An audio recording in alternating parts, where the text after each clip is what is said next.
We're young, we're bold, and we're definitely capable. That is the message printed in bold on the foreheads of the young women we have here today in studio. Welcome to yet another episode of the show On Her Throne with your host Tatenda in Kombora. So let's dive right into today's show. Ladies, welcome. Thank you. So ladies, can you please fully introduce yourselves to the people that are watching? We'll start with you, Memo. Okay, thank you so much for this opportunity. I'm immensely honored. My name is Memory Makasi. I represent the students in all spheres of the globe. I'm the Secretary for International Relations. I'm also a founder and director of Memory Makasi Foundation. I'm also a board member of Women Empowerment Trust, and I'm an aspiring member of parliament for next year elections.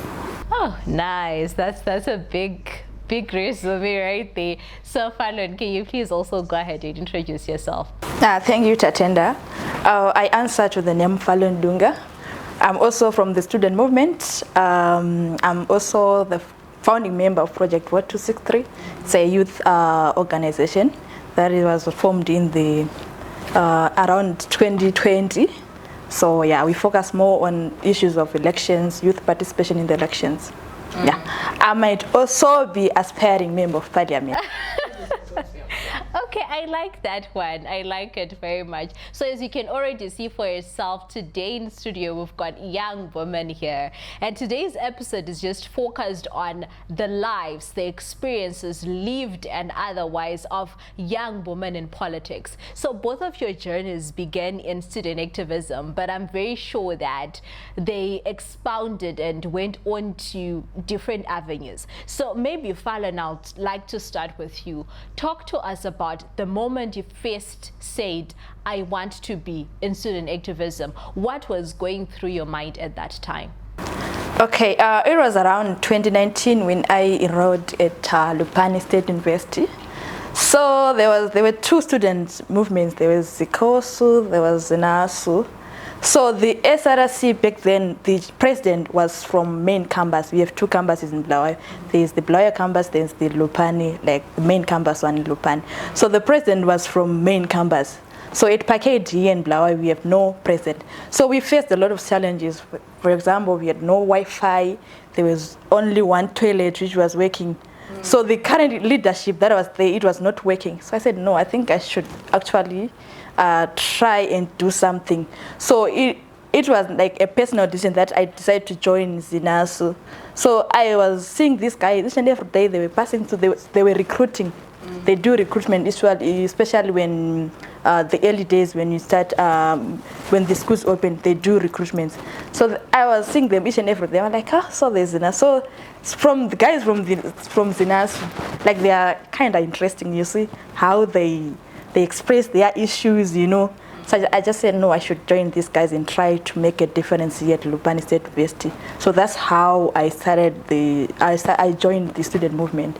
So after that, I think there was a demonstration. It was about Wi-Fi. It was just a flash demo. So that's how I started my leadership journey. So this leadership journey was to lead you to prison at some point. I believe it was to lead you to some moments whereby you felt really down, but you also gained so much from this experience in terms of student activism. So if you can take us through some of your worst moments in terms of your journey in student activism till now. Okay, I think my worst moment was when I got arrested. It was on 3 March 2021 at Harare Magistrate Court when I participated in a flash demo too. So I got arrested with other 3 guys. They were all boys and I was the only female. Maybe you can start with why you were arrested in the first place. Okay, so we attended the court. It was a court hearing for the former president, Abuzo Ngazore. He was arrested too for protesting against fees hikes, I think, together with the Secretary General back then, Tapiwa Chirika. So we attended the court. Then we participated in the flash demo at the gate. That's when we got arrested. Then I spent close to 56, 57 hours behind bars at Harare Central. So it was really, I think that was my worst moment, because I lost almost everything, almost my relatives, everything, because they thought I'm now involved in national politics. This is now real politics. You can't be arrested, you're a student, so why are you being arrested? So yeah, so we went to the court, then we given a bail, 5,000 each, when the charge was disorderly conduct. So we spent 9 months going to court, in and out for a trial. We are also required to report to Harare Central every Friday. So we spent close to 3 months reporting to Harare Central every Friday. So you can imagine the stress. So I think that was my worst. Then also, fast forward, we were preparing for the SINASU Congress last year. So I think that was another one of the worst moments, because I faced a lot of challenges. Talk to us about them. Yeah. Because it was, I decided to contest for one of the very powerful positions in the history of SINASU. And I was the only female candidate who decided to run for that particular post for the first time in the history of SINASU. So you can imagine, the boys were like, no, you can't run for that. It's too big for you. You're a lady, you can't do that.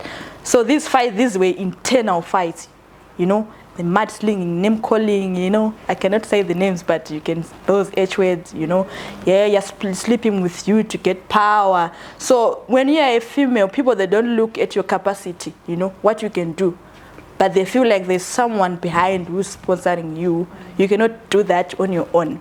So according to their own behavior and according to what they see, you cannot be a powerful, ambitious woman without having someone else who's leading you or helping you to be seeking power. Exactly. Because I think that was, the position is very much powerful. Imagine being Secretary General of the whole student movement and you're a lady. So they couldn't believe that. They think women, we must hold this deputy position, deputy what, vice what. We are not allowed to hold those powerful positions. So I faced a lot of challenges, I tell you. I even, I was depressed, because, yeah. It's really so funny that most times when we talk about slut shaming, when we talk about verbal abuse by people in politics and against women, we usually see that happening in national politics. But right now we're seeing that this also happens in student activism as well. And I guess it's just a general idea and really a reflection of what our patriarchal society is. I'm glad that we have you today here in Studio Memory, because your journey also started in student activism. So I don't know if it's the same as that shared by Fallon, but maybe take us through your own journey in student activism from that moment when you said, no, I want to run, I want to be involved in politics. Okay, thank you so much. So I owe my days into existence in SINASU to comrades like Tapiwa Shechirika. He's one of the first comrades who approached me, who recognized my capacity and decided that I should join SINASU. So my days in SINASU came into existence in 2018. That was when I decided to run for an SRC post for Secretary for Legal and Constitutional Affairs. And unfortunately, the election was nullified by the institution for the obvious reasons.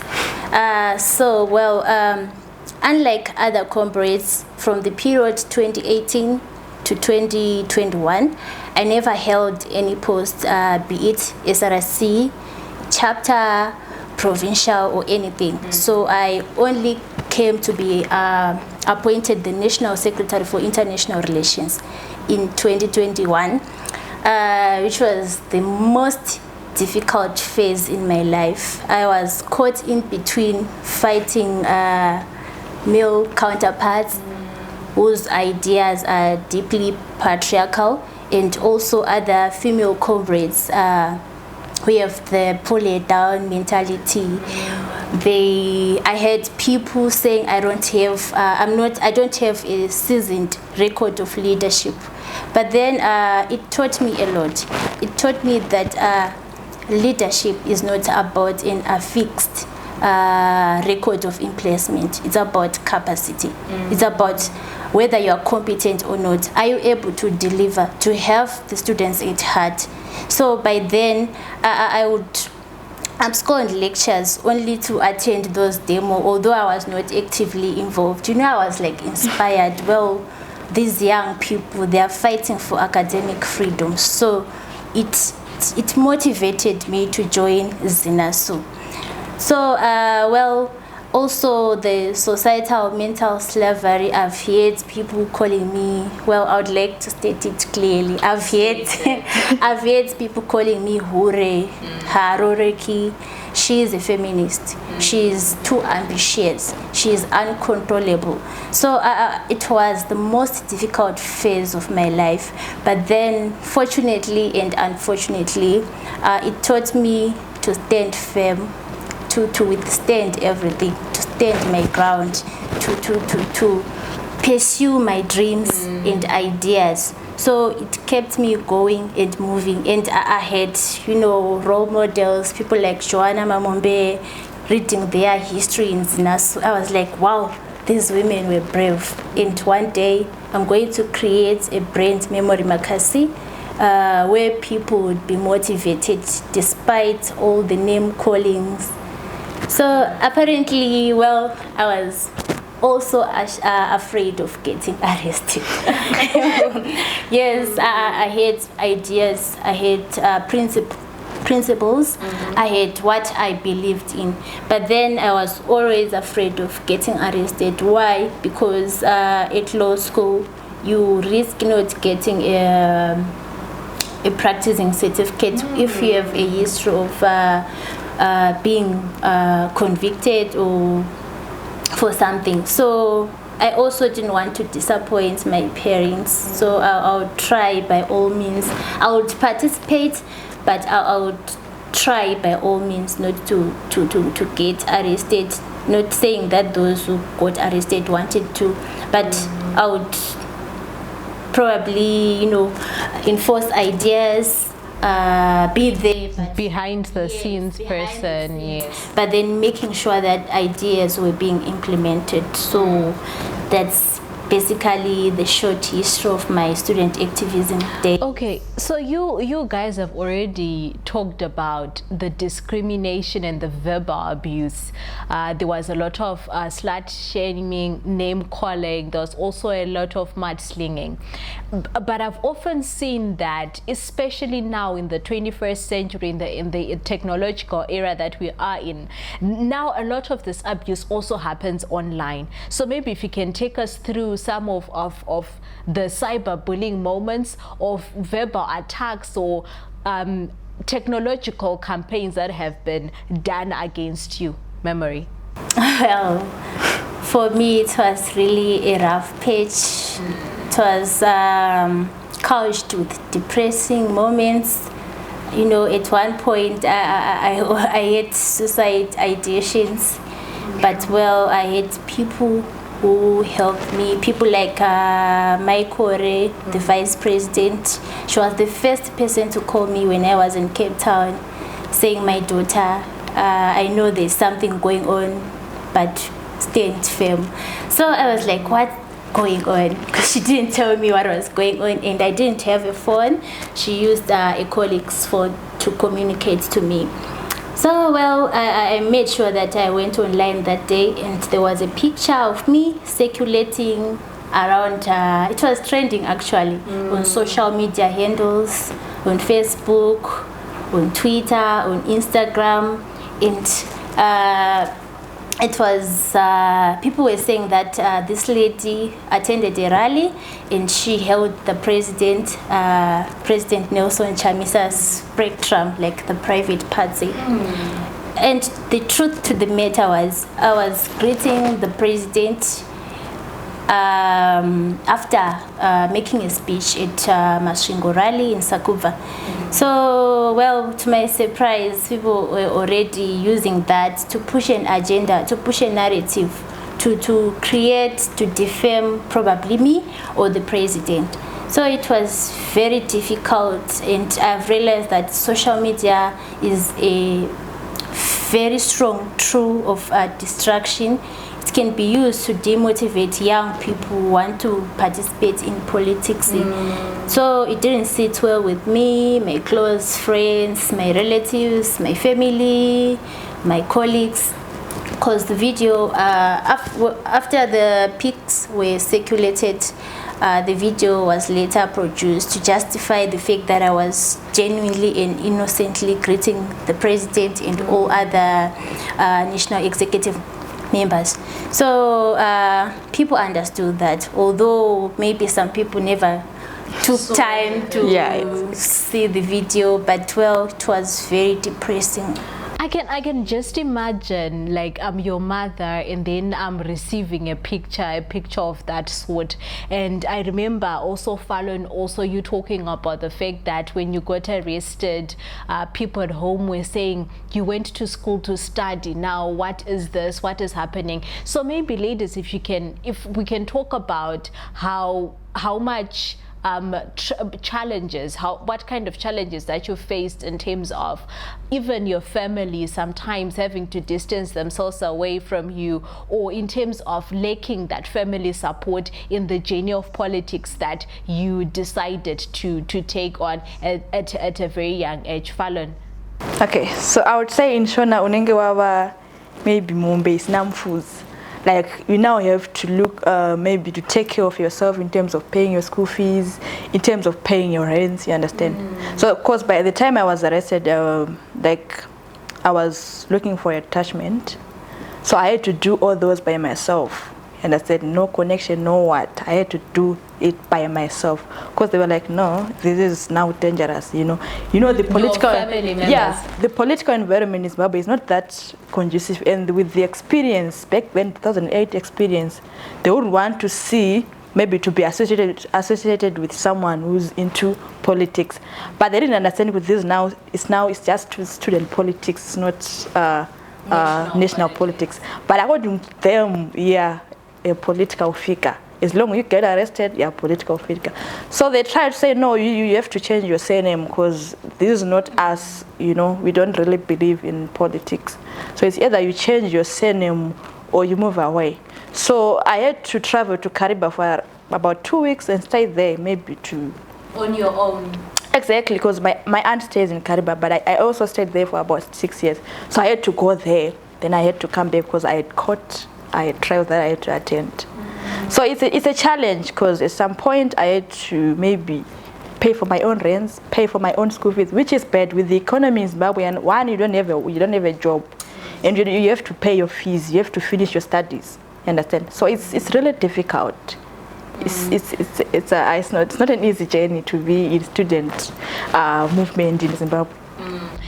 But then again, once again, here you are. So maybe, Fallon, if you can just talk to us about your journey now as part of the board members for Project VOTE263, and explaining what Project VOTE263 is, why you decided to start the movement, and what you guys have achieved so far, and the things that you've managed to see and conclude about the general political environment in Zimbabwe.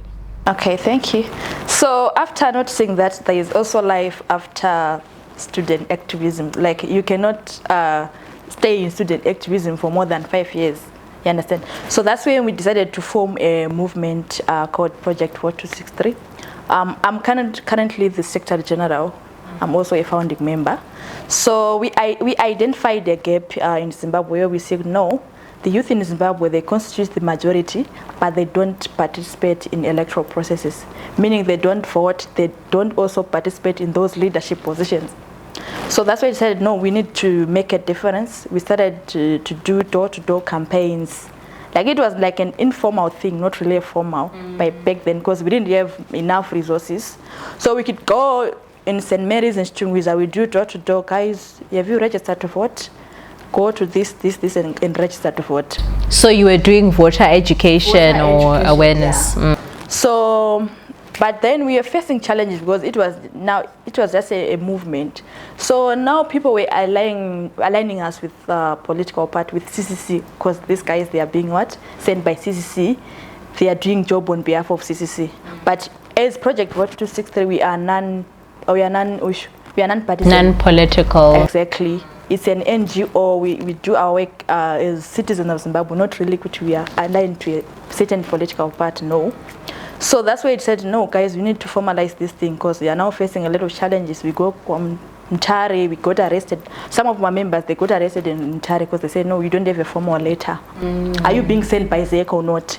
So that's why we decided to, let's say, we register. So we registered it around October 2021. So it's now a formal organization. It's now an NGO. So would you know to date how many people because the way I met you guys online was seeing how you were helping youths to register to vote. So would you know now at this point how many young people across Zimbabwe you've actually managed to register to vote to date? For this year, 2022, we have not yet published our figures, but we are yet to. But for last year, we registered close to 9,000 people from May to December. Wow. So we are assisting, we are giving these people transport to and from ZEC office. Because the challenge is there are areas where ZEC offices, they are very far from the location. So you need to provide transport for those people, for them to go and register to vote. If you don't, which means those people, they don't participate. Okay, so I'm going to throw this question to the both of you. Usually there is this myth, I don't know if it's a myth, you then have to correct me there, whereby people say that young people are not really interested in participating in electoral processes. So from what you've seen in your work as Project VOTE263, would you say that that is factual? And after that, Memo, I'll come to you. I would want to concur with your myth because the young people in Zimbabwe, we have lost confidence in the ballot due to issues of fraud, you know, like back then in 2008, 2013, the election, 2013 election, 2008 election, like there's a lot that happened. So as young people, we have lost hope, if I may say. So it's now like, it's our duty now as Project Vote. That's another reason why we formed Project Vote, to try to restore that confidence, you know, so that people, they participate. No, there is hope, guys. If we register to vote and if you vote in numbers, a change will happen. Exactly. So yeah, people in Zimbabwe, like young people, they lost interest. If I may say. Sometimes it's because of the nature of the politics in Zimbabwe. It's demotivating. It's very toxic. So you want to see me participating in toxic environment. So I think we just have to maybe to try to create a conducive environment for everyone, especially us women, because we want to take those leadership positions like Memo, she's aspiring. And so if you create a conducive environment, you see young people participating, you see more women participating. It said that in Zimbabwe, women, they constitute 53% of the electorate, but we are less than a third in parliament, which is a sad reality. So I think we must create a conducive environment so that everyone participates, youth, women, and everyone. Yeah.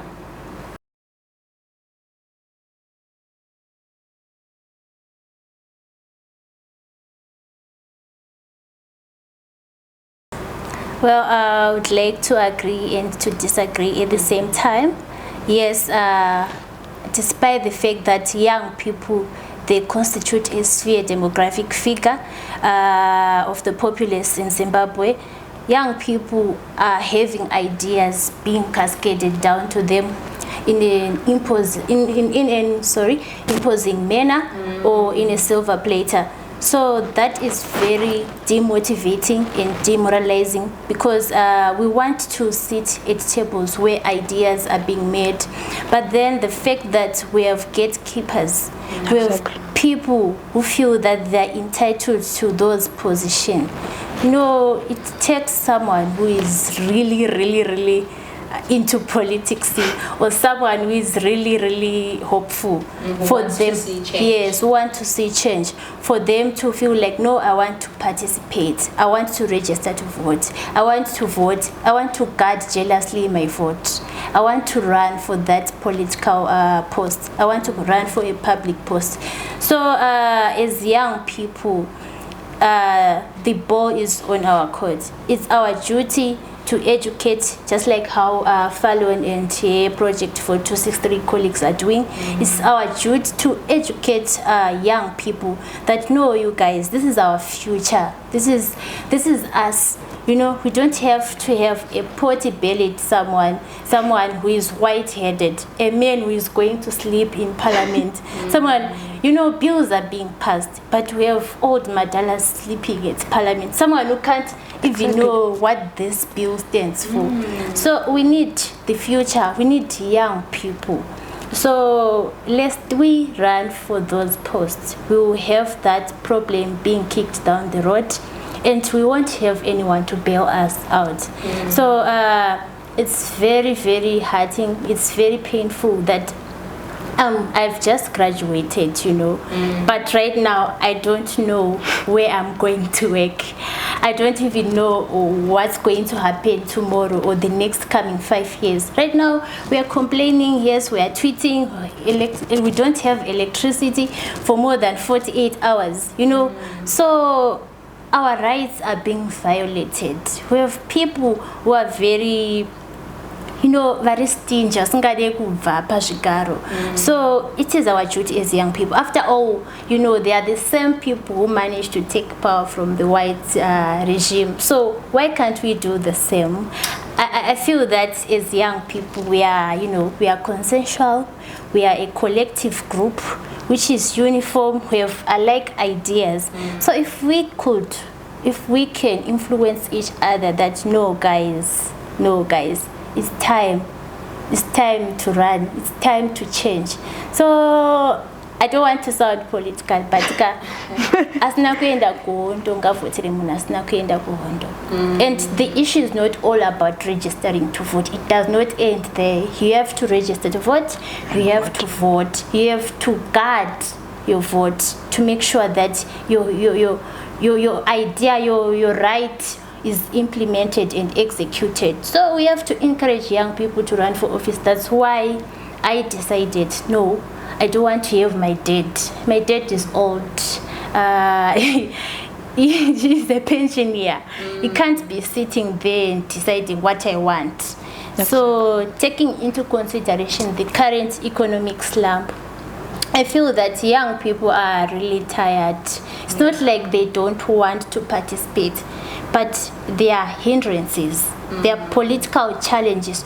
When we want to participate, you know, our rights are being violated, we start being, you know, harassed sexually, people are being beaten up, people are dying. You know, look at More Blessing Ali. It's very heartbreaking that whenever you want to speak, you are shut.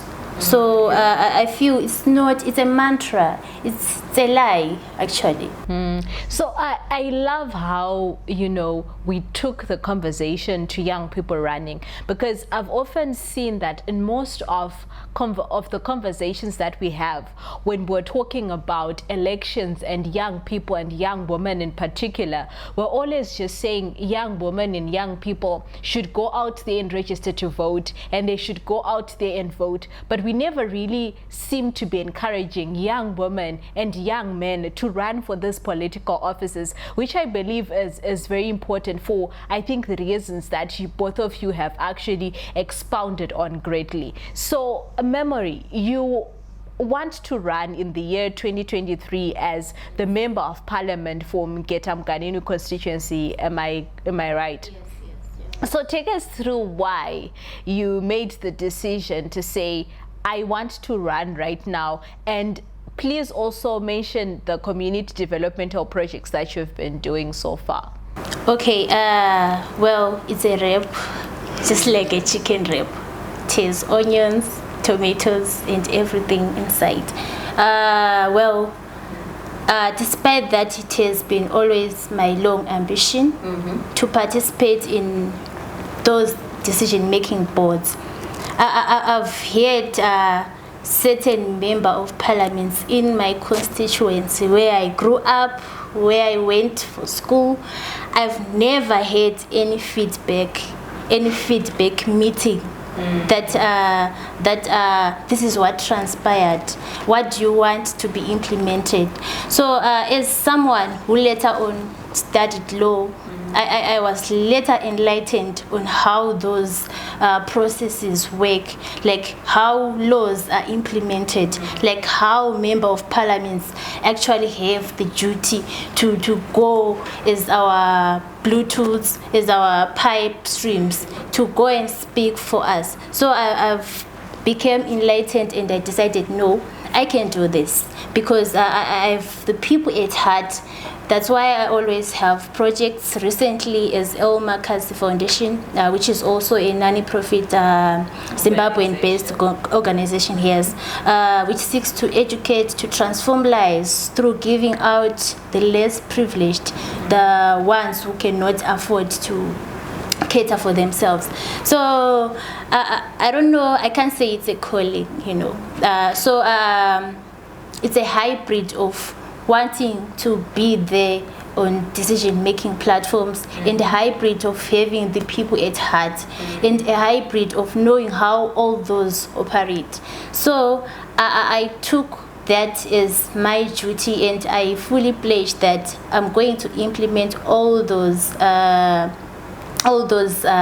what can I say? All those ideas into one and finally run as an to all those ideas. So it's more of a hybrid collection of what I've seen, what I've been doing, and what I've experienced. So yeah, very interesting points from the ladies that we have in studio. So ladies, unfortunately we have come to an end of our conversation, and I'd just like to give you this opportunity to say any last words to anyone that might be watching out there, that you'd just love to leave with a few encouraging words. Okay. Firstly, I would like to say thank you, Tatenda, for the opportunity. I want to say that as we prepare for 2023 elections, my message is on young people. And as it seems right now, we are going to witness thunder. And I would like to say to young people out there, let us be the holders of peace. Let us not participate in violence, in beating each other. I would like to take like the Kenyan experience. The young people in Kenya, they were there. They tried by all means to avoid violence. They did not witness any violence during their elections. Let us not be used by the political parties to hate each other. Let us go and participate. Let us go and register to vote. Let us go and vote. Let us also participate in these leadership positions. This is our time to shine.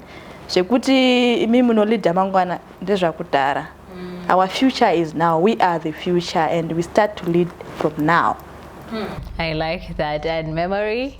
Well, also I'm immensely honored to have been here, and thank you so much, Tatenda. And my message to comrades and friends out there is, guys, register to vote. Be the first to arrive at a polling station. Make sure that you register to vote, and make sure that you register to vote at the rightful person. And after voting, please do not leave the polling station. Guard your vote. So also, don't only vote, but also participate, run for those posts. We are the future. You know, it's our time to shine. The time is now. There's no tomorrow. Because we keep on saying the future, the future, the future, but we have another generation coming, which is also waiting for that future, which we keep on murmuring about. So young people, we should participate, and old madalas, gatekeepers, and whomever, please let us shine. Our time. So in short, you want to leave them with John Cena's "The time is now." That's yeah. So in short, you're saying the time is now to every young woman out there who's watching, to every young person out there. I think both of the ladies in studio have said it. The time is now. And for me, on my own personal reflections on today's episode are that something that Ellen Johnson Sirleaf said. She says that your dreams should protrude your current realities, which means that your dreams should be bigger than your current reality, and that if your dreams are not big enough, if your dreams do not scare you, then your dreams are not big enough. So if there is anything that you take away from today's episode, out of everything that these young ladies have said out of this conversation, is that your dreams should be so big that they scare you. And when they scare you, instead of cowering in your shell, instead of dying with depression, go out there, go there to participate, go to vote, go register to vote, and go run. You need to run as a young woman, you need to run as a young person, as long as you've got the capacity for it. The sky is no longer the limit, and the shackles of patriarchy should not keep on holding us back. As always, thank you very much for having joined us. Ladies, thank you very much for taking time to be here. I know you could be out there looking for jobs since both of you are recently graduated. So thank you very much for taking your time and coming in studios and just having this conversation with me. You're welcome. Indeed. Ladies and gentlemen, whoever is watching, let's see each other, meeting each other on the next episode. This has been your host, Tatenda, in Kombora. Have a good one.